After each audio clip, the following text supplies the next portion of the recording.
Hey, it's Jen Thoden with YourColorStyle.com, the place to be to learn what colors flatter you best and how to wear them.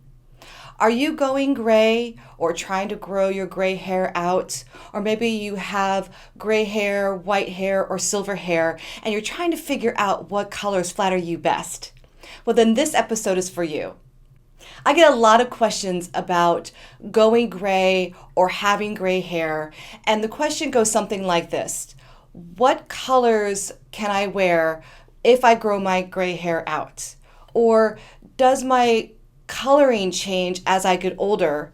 Or how do my colors change if I decide to grow my hair out or when I go gray? How does my coloring change? So I've created a slide presentation for you to answer all those questions in detail and to explain to you how your coloring might change or not. It really does depend, and it's a process over time.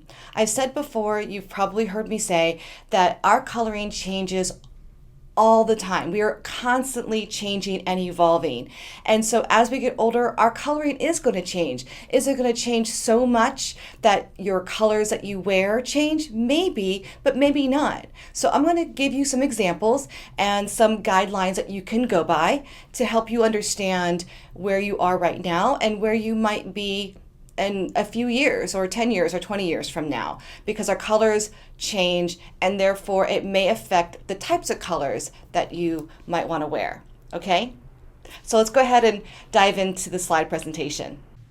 All right, so when you are trying to figure out what colors are going to work on you, it's really the same process for any hair color or skin type. So I'm going to share with you a range of hair colors from barely gray to all gray, silver and white, as well as different skin tones from very fair to dark skin, and show you what I look for. So I hope that this will help you figure out what colors are going to work best on you. All right. So in your color style, the first thing we look at is the chroma, the bright or softness of your coloring. And this has a lot to do with your eyes and your hair. So even though you may be going gray, you may not have lost the vibrancy and brightness of your coloring. So if you already have like bright blue eyes, in this case, bright green eyes, even though your hair might be softening, you still may look much better in the brighter colors. So we have very bright, shiny hair, bright blue eyes, bright green eyes. White hair is definitely I would consider someone as bright. At this point, your hair is so dominant and bright that and extreme, basically we've lost the pigment in the hair, that the brighter colors are going to look better. And as you can see here, this is true for either someone who's very fair-skinned or someone who has more of an olive skin tone. That bright white hair, bright silver hair is going to make you bright in your color style. More examples here, same thing. We've got a more of an Asian tone that is not necessarily obviously white, not white, that's white hair, not obviously warm or cool, but again, that white silver hair is considered bright. And then we start to transition a little bit. So on the left, I believe that she's got very nice warmer toned skin, but she has this fun mix of black and white hair. And you're kind of right. She's right in the middle right now. I think that she generally always had brightness. So her now going white or gray isn't softening her, in my opinion. I feel like she still has a lot of brightness about her. The woman on the right, though, hair is very, very similar. That same salt and pepper hair, but she has softer qualities about her. And although I've taken this photo in a different lesson in the certification program and shown her in very bright, cool colors, and it's just way too harsh on her. So she is definitely more on the softer side. Her eyes might look a little bright in the photo, but they're really more of like a blue-gray. They're not as bright as she might seem. So two good examples here where the hair isn't always the factor, but it plays a big role when you're going gray or are gray. It plays a big role in your chroma, your brighter softness. Now here are examples of women that are sort of in that blend. They haven't gone completely white or gray. They're more in a blend phase. And when this happens, And I do feel like this is different from salt and pepper. Salt and pepper is more of a harsh contrast of white hair and or gray hair and dark hair, and so it's a little bit different. This is more soft. We have more grays and a blend, and so it's softening.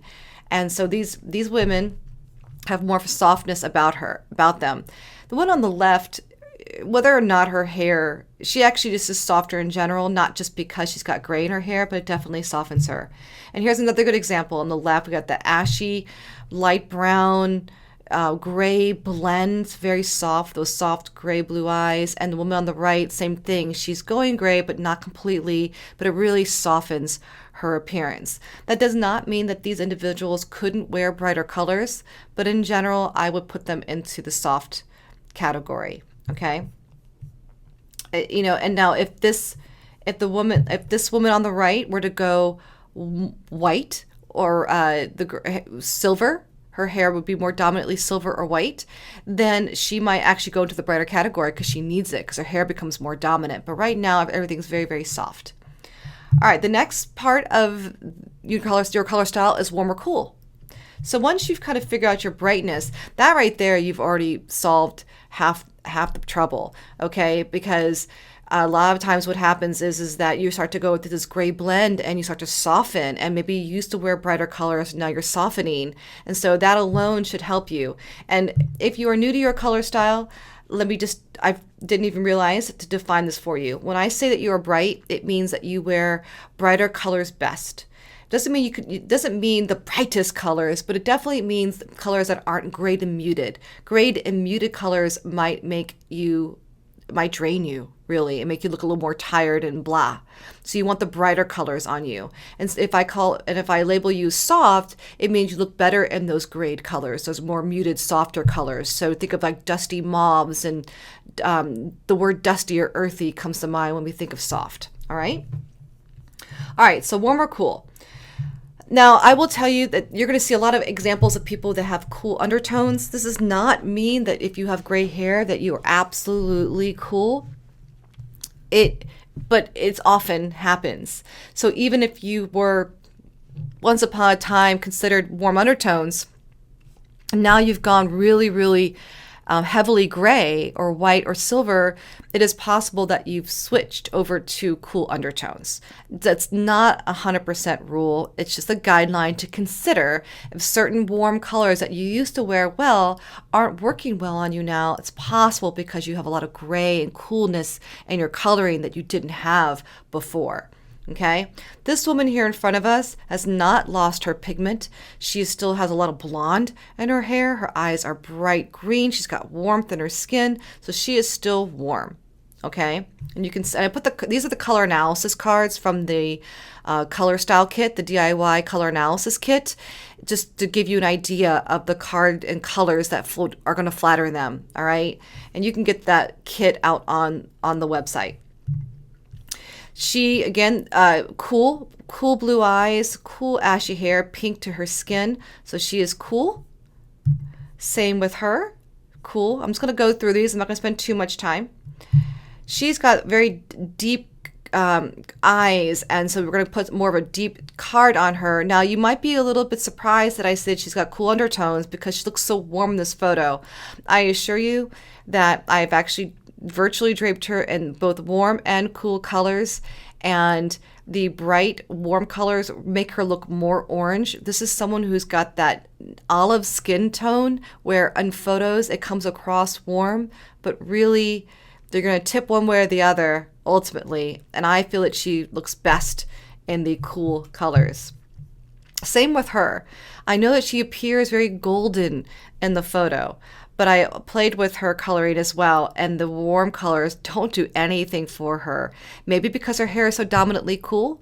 Either way, she definitely needs the cooler colors on her. In fact, she's wearing a cool pink and a white shirt with some cool pink on her to kind of give you an idea.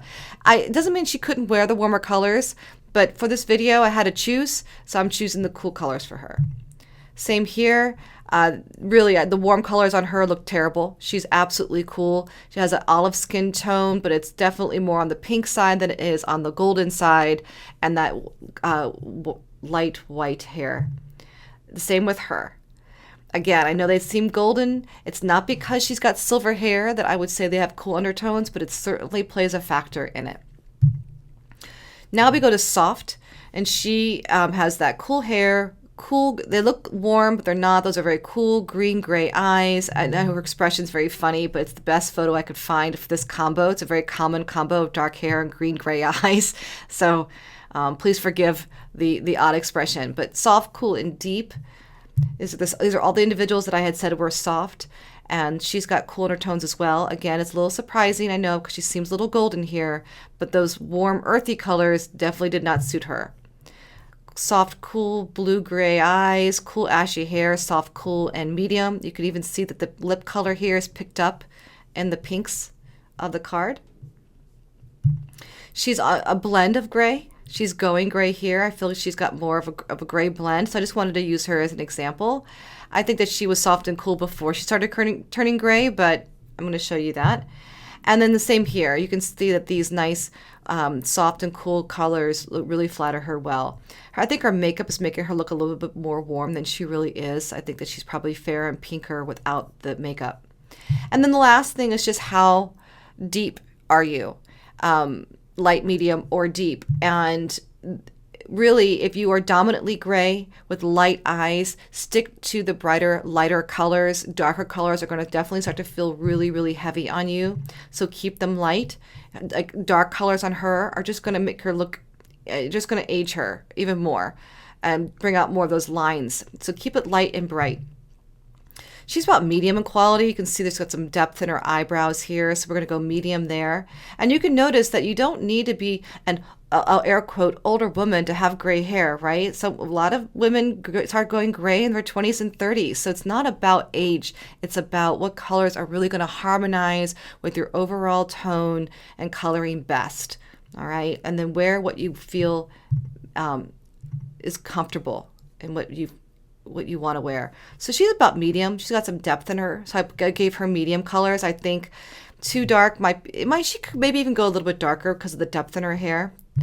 She has such dark eyes and dark eyebrows, so that contrast is going to work beautifully with that bright, cool, and deep. Those deep colors are just going to look gorgeous on her. Same here. Those deep eyes make her deep as well, especially the deepness and the low lights in her hair. I also put her as deep because of her deep eyes. And I think really with the contrast of her hair, it could be very, very pretty. Now, if it is too intense, we could go to medium for her. Same for her, the deep eyes, deep eyebrows, even though she probably had very deep hair once upon a time. Same here, the deep hair puts her into the deep category, so those darker colors are going to look great. And the same here. So I hope that was helpful. If you are trying to figure out what colors flatter you best, take the quiz out on yourcolorstyle.com. It's yourcolorstyle.com/quiz. It's absolutely free, and it'll walk you through step by step how you can figure out what types of colors flatter you best, and most importantly, what colors you might want to avoid. I'm Jen Thoden, and thanks so much for watching.